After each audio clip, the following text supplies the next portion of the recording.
Assalamualaikum warahmatullahi wabarakatuh. Hai adik-adik, apa kabar? Semoga dimanapun kalian berada, kalian senantiasa selalu dalam keadaan sehat walafiat. Amin. Nah, pada kesempatan kali ini, kita akan masuk pada materi dengan judul Sumber Hukum Islam. Nah, untuk lebih jelasnya, mari sama-sama kita simak materi berikut ini. Ya adik-adik, sebelum kita masuk pada materi, ada baiknya kita mengetahui terlebih dahulu tentang tujuan pembelajaran. Nah, tujuan pembelajaran ini terdiri dari 4 poin, yaitu yang pertama, peserta didik dapat membiasakan hidup dengan berlandaskan sumber hukum Islam yang mencakup Al-Quran, hadis, dan juga ijtihad dalam kehidupan sehari-hari dengan benar. Kemudian yang kedua, peserta didik dapat menguraikan sumber hukum Islam yang mencakup Al-Quran, hadis, dan ijtihad dengan benar. Kemudian yang ketiga, yaitu peserta didik dapat menelaah sumber hukum Islam dengan tepat. Kemudian yang keempat, yaitu peserta didik dapat menerapkan sumber hukum Islam yang mencakup Al-Quran, hadis, ijtihad dengan benar. Baiklah, kali ini kita akan masuk pada pembahasan yang pertama, yaitu Al-Quran sebagai sumber hukum Islam pertama. Nah, perlu kita ketahui bersama bahwa Al-Quran adalah kitab suci umat Islam yang dipercaya sebagai firman Allah Subhanahu wa Ta'ala yang diturunkan kepada Nabi Muhammad SAW melalui perantara malaikat Jibril. Kata Al-Quran sendiri berasal dari bahasa Arab yang berarti bacaan. Al-Quran juga merupakan kalam Allah yang artinya firman Allah Subhanahu wa Ta'ala. Al-Quran adalah satu-satunya kitab suci yang benar-benar berasal dari Allah Subhanahu wa Ta'ala dan tidak ada campur tangan manusia di dalamnya. Nah, perlu kita ketahui bersama bahwa Al-Quran pun mempunyai beberapa mukjizat yang dibagi atas beberapa poin, yaitu poin yang A, yaitu Al-Quran tidak mengalami perubahan sejak pertama kali diturunkan.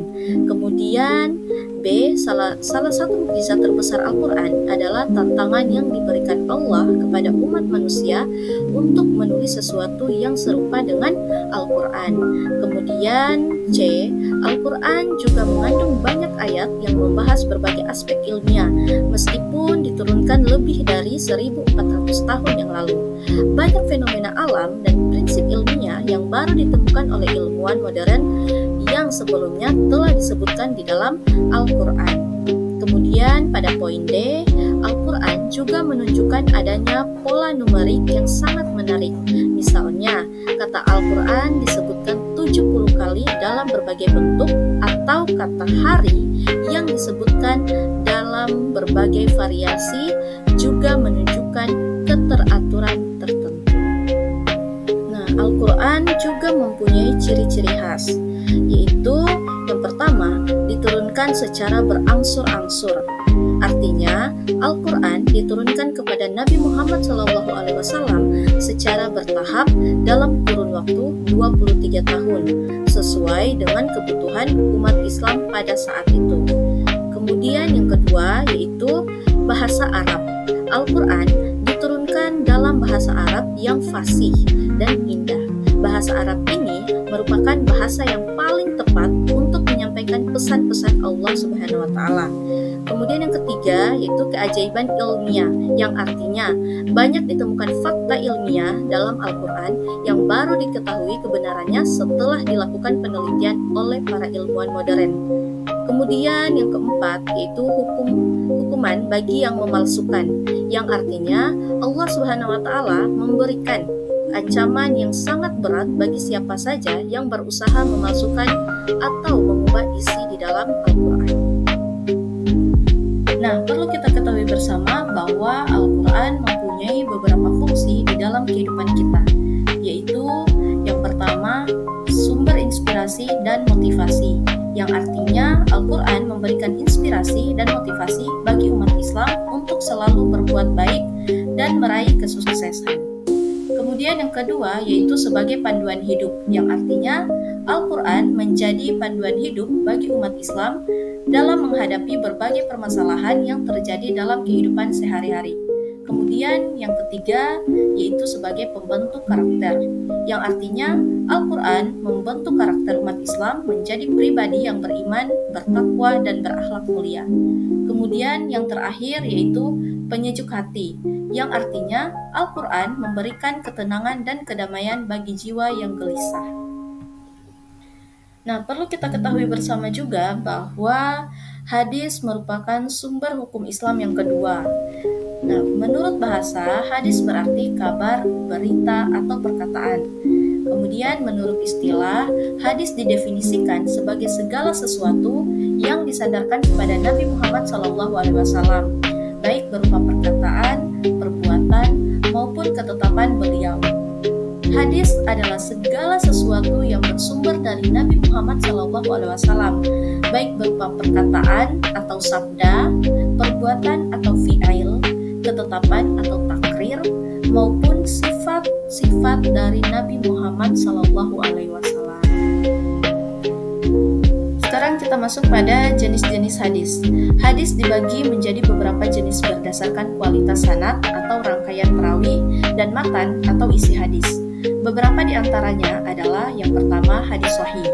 Hadis yang sanad dan matanya memenuhi syarat-syarat kesahihan. Hadis sahih merupakan hadis yang paling kuat dan dijadikan hujah dalam agama Islam.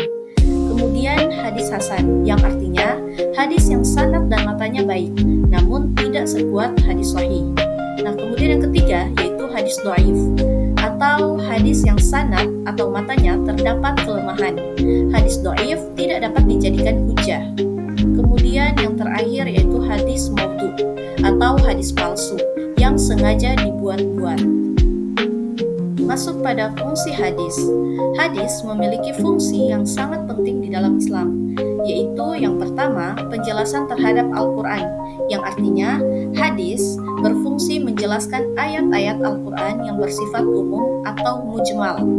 Kemudian yang kedua yaitu sebagai sumber hukum. Artinya setelah Al-Quran, hadis merupakan sumber hukum kedua di dalam Islam. Banyak hukum Islam yang bersumber dari hadis. Kemudian yang ketiga yaitu contoh teladan, yang artinya hadis menjadi contoh teladan bagi umat Islam dalam menjalankan kehidupan sehari-hari. Kemudian yang terakhir yaitu penguatan akidah, yang artinya hadis berfungsi untuk menguatkan akidah dan iman umat Islam. Kedudukan hadis. Hadis memiliki kedudukan yang sangat tinggi di dalam Islam. Hadis sahih merupakan sumber hukum setelah Al-Quran. Umat Islam wajib mempelajari dan mengamalkan hadis-hadis yang sahih. Mempelajari hadis yang sangat penting bagi setiap muslim karena beberapa alasan, yaitu yang pertama, mengenal lebih dekat Rasulullah SAW.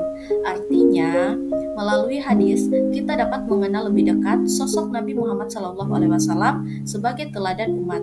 Kemudian yang kedua yaitu memahami ajaran Islam secara lebih mendalam. Hadis memberikan penjelasan yang lebih rinci tentang ajaran-ajaran Islam yang terdapat di dalam Al-Quran. Kemudian yang ketiga yaitu mengamalkan ajaran Islam dengan benar. Hadis memberikan petunjuk tentang cara mengamalkan ajaran Islam dalam kehidupan sehari-hari. Nah, perlu kita ketahui bersama bahwa ijtihad juga merupakan sumber hukum Islam yang ketiga. Ijtihad adalah sebuah upaya maksimal yang dilakukan oleh seorang ulama atau ahli hukum Islam yang kompeten untuk menemukan hukum syariat atau hukum Islam atas suatu persoalan yang belum terdapat dalil yang jelas dalam Al-Quran dan juga hadis. Dengan kata lain, ijtihad adalah proses penafsiran dan penerapan hukum Islam terhadap masalah-masalah yang baru yang muncul dalam kehidupan manusia. Syarat-syarat melakukan ijtihad, yaitu ijtihad syarat-syaratnya terbagi atas beberapa poin. Yang pertama yaitu seorang mujtahid harus menguasai Al-Quran dan hadis, baik secara langsung maupun dalam interpretasi yang sahih. Mereka harus mampu memahami makna ayat-ayat dan hadis-hadis secara mendalam serta mampu membedakan mana yang bersifat umum atau mujmal dan mana yang sudah jelas atau muhkam. Kemudian pada bagian B, mujtahid harus menguasai ilmu fikih, yaitu hukum-hukum syariat yang terperinci. Ini termasuk pemahaman tentang berbagai mazhab seperti Hanafi, Maliki, Syafi'i, dan juga Hambali. dan perbedaan pendapat di kalangan para ulama. Kemudian pada bagian C, seorang mujtahid harus menguasai ilmu usul fikih, yaitu ilmu yang membahas tentang prinsip-prinsip dasar untuk memahami dan menginterpretasi teks-teks hukum Islam. Ini termasuk pemahaman tentang prinsip-prinsip qiyas, ijma, dan hukum-hukum syariat lainnya.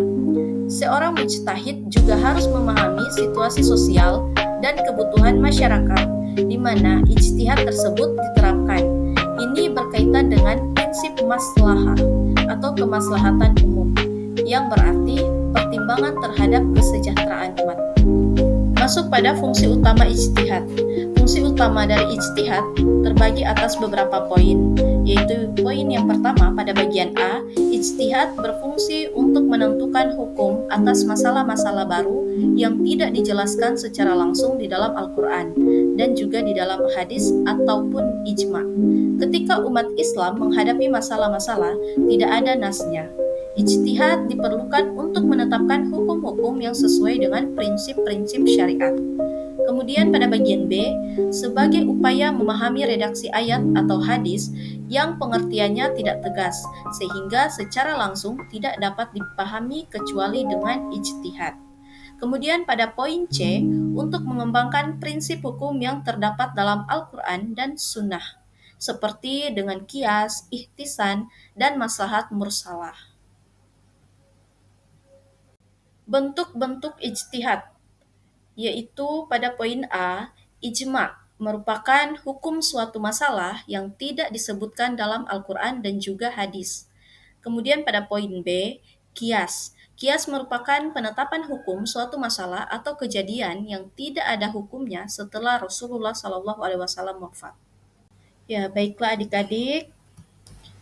Sampai di sini dulu pemaparan materi tentang sumber hukum Islam. Semoga materi yang diberikan dapat menambah wawasan kita semua. Akhir kata, wassalamualaikum warahmatullahi wabarakatuh.